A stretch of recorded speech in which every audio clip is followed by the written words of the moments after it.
Hi LCS students, it's Mrs. Peterson here. Today we're going to be learning about the artist Romero Britto, and we're also going to be learning about pop art. We will start off by watching a video about pop art. Please turn up your volume a little bit if the video is too quiet.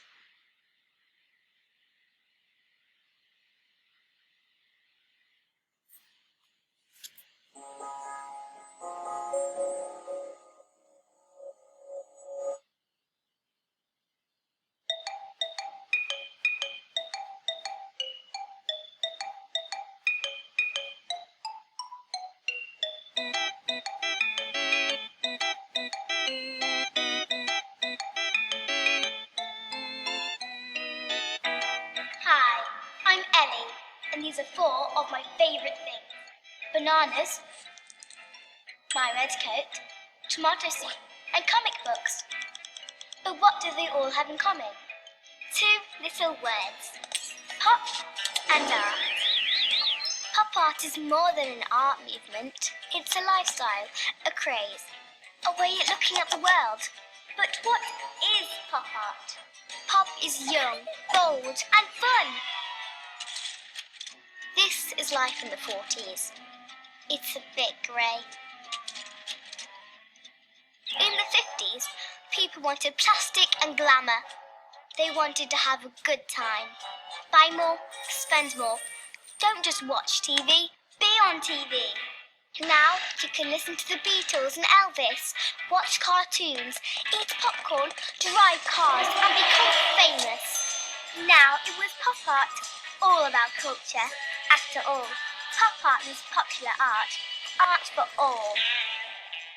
But who were the pop artists? Richard Hamilton, this guy, said pop art was low cost, young, witty, glamorous, and mass-produced.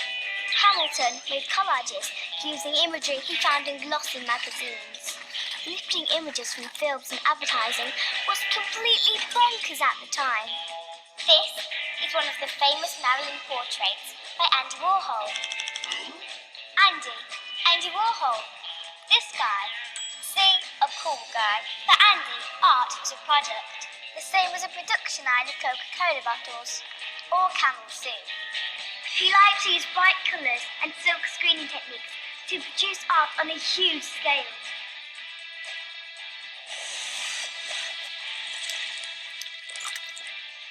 Pretty clever, I'd say. Pop art was revolutionary! Pop artists were competitive. Who could do what first? Warhol had his advertising. Liechtenstein had his comic books. Pelosi had his collage. And Minnie Mouse. Wait, let's go back to Liechtenstein. He used Band-Aid dots to make his artwork look like comics, like the ones you get in newspapers. Female artists were also rocking the pop art trend. This is The Only Blonde in the World by English painter Pauline Botti. Pauline added fun into her art and was a bit of a rebel. Girl power, Pauline. Pop art came out of the gallery too. Nicola L. took this big red coat around the world to get people to get involved with her performance. This made a real pop crowd, not the celebrity faces in other forms of pop art. Pop art can also be found all over the world. In Iran, Parviz Tanavoli was a sculptor and painter. Like other pop artists, he made his art out of things that looked like they could be thrown away. In New York, Jean-Michel Basquiat remixed it with hip-hop and street art. Pop is on TV, on the radio, and on the internet. Like right now. Does that mean I'm pop art? Well, there's one thing Andy Warhol and I can agree on. I don't know where the artificial stops and the real starts.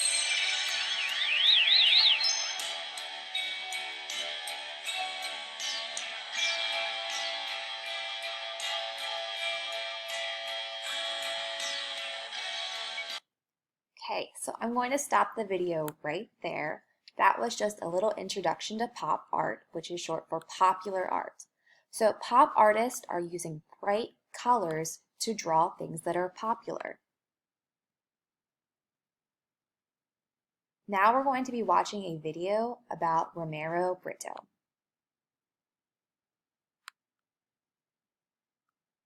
People tell that my style is pop art. Some people tell whatever. Some people say that it's a Britto style. And I'm just like, I paint, and that's what I do. I let the critics and I let the experts in the arts to say whatever they want. But in the end of the day, I just paint. I was born in Brazil, and I was 8 years old when I started doing my art. But it was not like, what I do today. I never went to art school. I always loved art, I was always there present in my life. But I never thought that I would become a full-time artist.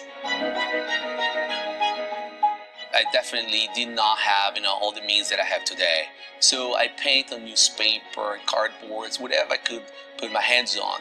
A long time ago, when I couldn't afford to buy all the brush that I can buy now, I use finger paint. I did finger paint with pastel, or sometimes with, tempera, all kind of stuff.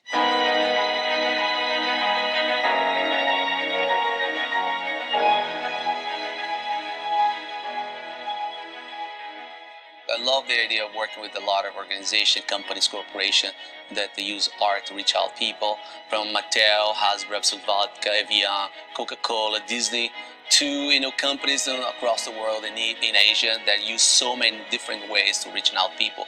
Always very interesting in ways of expressing myself. 그냥 커피 말고 앗한 커피를 마셔봐.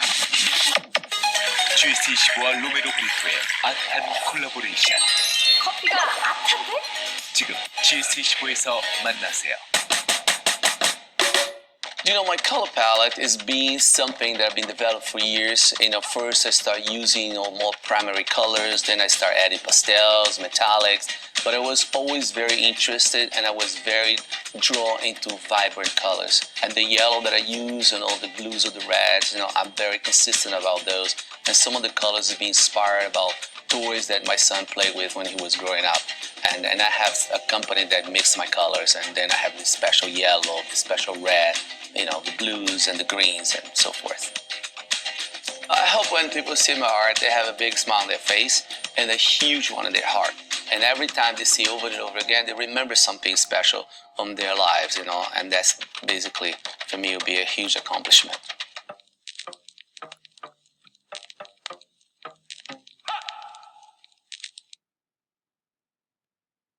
So I'm going to stop that video right there. That was just a little introduction to Romero Britto. One of the coolest things about Romero Britto is he's an artist, but his artwork is often sold to other companies. So you saw there were action figures with Disney characters. He does commercials. His artwork can be found everywhere. So all kinds of people can access them. So here's just a picture with some of his artwork that he created. Here's another photo of Romero Britto along with some of his artwork and some of the objects that are made from the designs that he makes. So let's take a look at just some of Romero Britto's artwork. If you notice, all of Romero Britto's artwork has thick black outlines. We're going to be using black lines when we draw our own artwork like Romero Britto. He also uses lots of patterns, which are lines or shapes that repeat. What patterns do you see in this picture? I know I see stripes, I see polka dots, I see a flower pattern that repeats, I see lines and shapes and symbols that repeat. So Romero Britto once again uses thick black lines, and he uses lots of pattern. What you'll also notice if you look at the big heart in the middle, if there is a black line going through the heart, the color or the pattern changes. So when I look at that heart, the one part of the heart has orange flowers, then there's a line going down the middle, then I see stripes that are red and pink, then there's another line going through that big heart and it's just solid orange color. Here are some more of Romero Britto's artwork. This one is of an apple. Once again, I can see lots of thick black lines. I can see different patterns like stripes, like polka dots, like flowers. And also, if I look at that apple right in the middle, I can see that there are a couple of lines dividing up the apple. So one part of the apple is red, one part of the apple is yellow, and one part of the apple has green polka dots.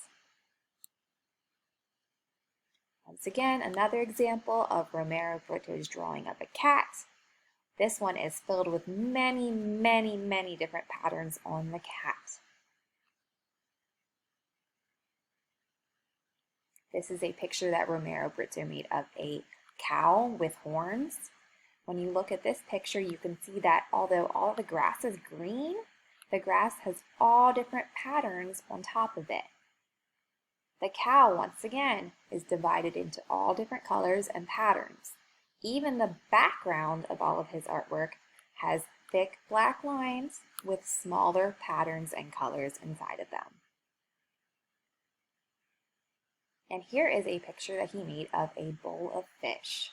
Once again, you kind of see the same elements, the same designs repeating over and over again. I see the flower pattern, I see the polka dots and the stripes, and I see lots of bright colors.